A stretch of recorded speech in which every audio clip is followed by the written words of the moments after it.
Dilima resign! Dilima resign! UN, stay out of this. We trust our president. We trust our president. We trust in him. Stay out of this, United Nations.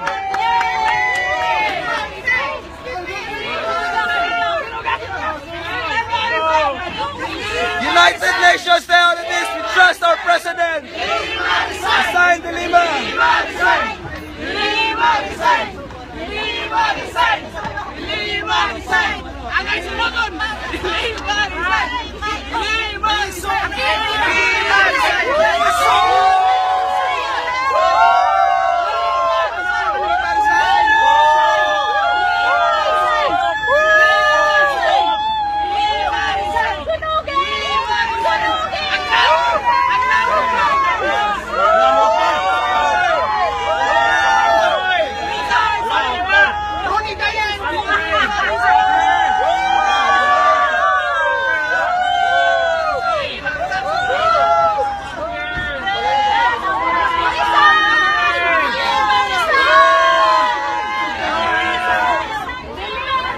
Nakakahiya ka, Dilima! Nakakahiya ka! Bagakagnaong! Bakakon ka!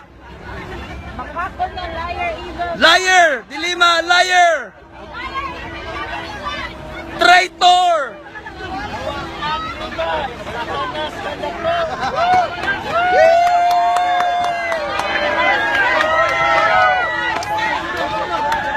Sana mag-isip-isip na po yung mga Dilima na yan, na inililihis ang kaso laban sa kanya. Ang sinasabi, binababoy daw yung pagkababae niya. Nagpunta sa Supreme Court kanina para maghain ng petisyon laban kay Pangulong Duterte.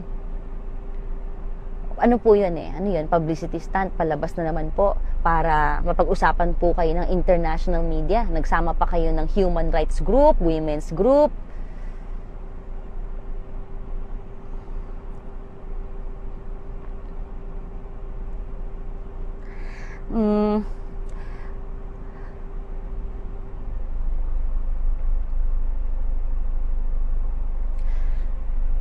Sabi po nila mga ka-DDS, tayo daw dito sa page natin ay nag-promote ng hate, na nakikipag-away daw tayo. Opo, nagpo-promote ako ng hate. Nagpo-promote tayo ng hate. Hate laban sa kasamaan. Hate laban sa kurap.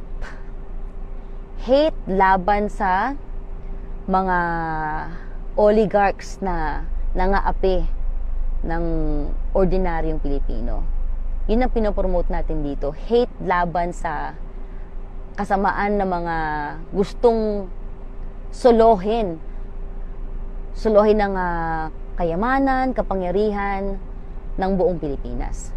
Kaya nga marami dyan ayaw yung federalism dahil mahasagasaan po yung mga may pakinabang, mga may pansariling interes.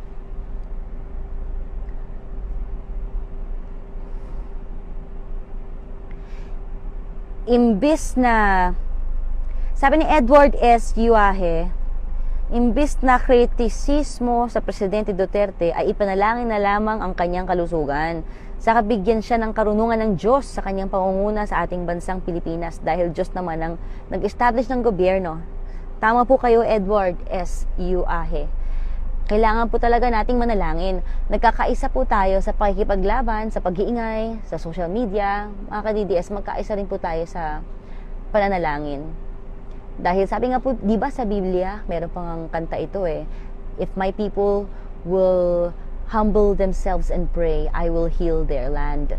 At nasimulan na po natin yun nung panahon ng eleksyon na we made a stand, we fought for what is right, and we fought for Duterte. Ngayon naman po, mas laliman, mas tindihan pa po natin ang ating panalangin.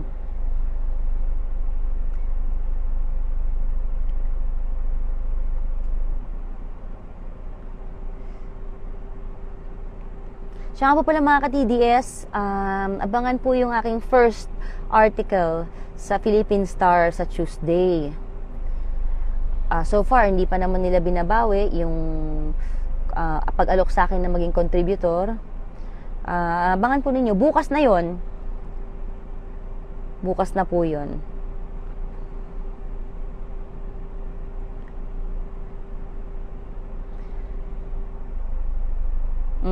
Sabi ni Jefferson de Terra, si Lenny nagsasalita na rin about sa pagkapatay ni Espinosa. Umaatake na ang mga dilawan talaga.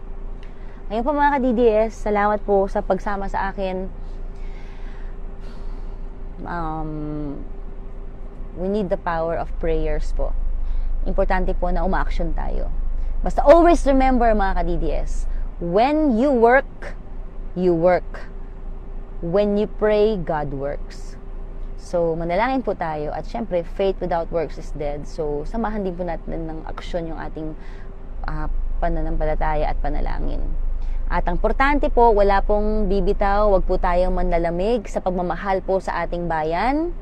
Huwag po tayong manlalamig sa pagsuporta sa ating Pangulong Duterte. Dahil kahit ano po ang plano at balak ng kadiliman, mga kaaway ng pagbabago, ng mga dilawan, ng mga disente, hindi naman po magtatagumpay yan kung tayo po, mga ka-DDS, ay lalaban.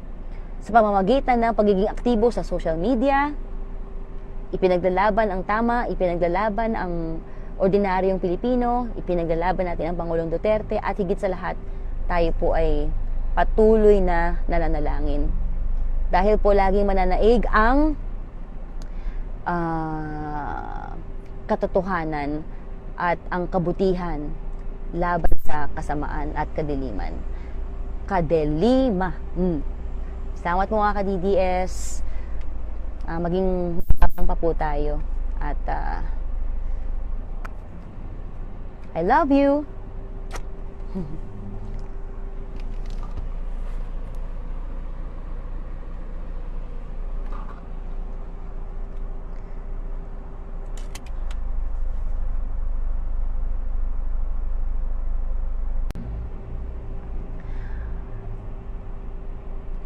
Siguro maganda kung gusto ring imbestigahan ni Pinoy o i-monitor yung investigasyon patungkol dyan sa pagkamatay ni Mayor Espinosa. Pinoy, sir, maganda ring i-monitor mo o kaya imbestigahan mo rin po yung nangyari sa SAF 44. Ano po? At yung Zamboanga siege po. Ano, sir? Former President. Ano ba ang nangyari dyan sa peace agreement na yan at kung bakit hindi natuloy-tuloy at kung anong kinalaman niyang human rights chair ngayon na si Chito Gascon na talagang nanggagaliiti si MNLF chair Nurmi Suare dyan kay Gascon na, during my interview ilang beses niya nabanggit yung dilawan na yan mag-upload pa po ako ng mga videos ano po. Ang hiling ko lang po sa ating mga supporters, mas maging agresibo pa po tayo ngayon dahil yung mga usap-usapan, bali-balita, alam niyo naman po yan, kayo na nagsabi sa mga comments niyo na may ganong plano talaga ng destabilization nitong Duterte administration. Hindi naman po nang galing sa akin yan Sinabi na ng Pangulo na mayroong planong kudita. Sinabi na rin ng Pangulo na mayroong gustong mag-alsa next year, people power daw. Hindi mangyayari yon mga ka-DDS kung tayo ay mag-iingay at ipapakita sa kanila kung sino talagang mas malakas ang puwersa. Puwersa ng mga elitista o puwersa ng masa.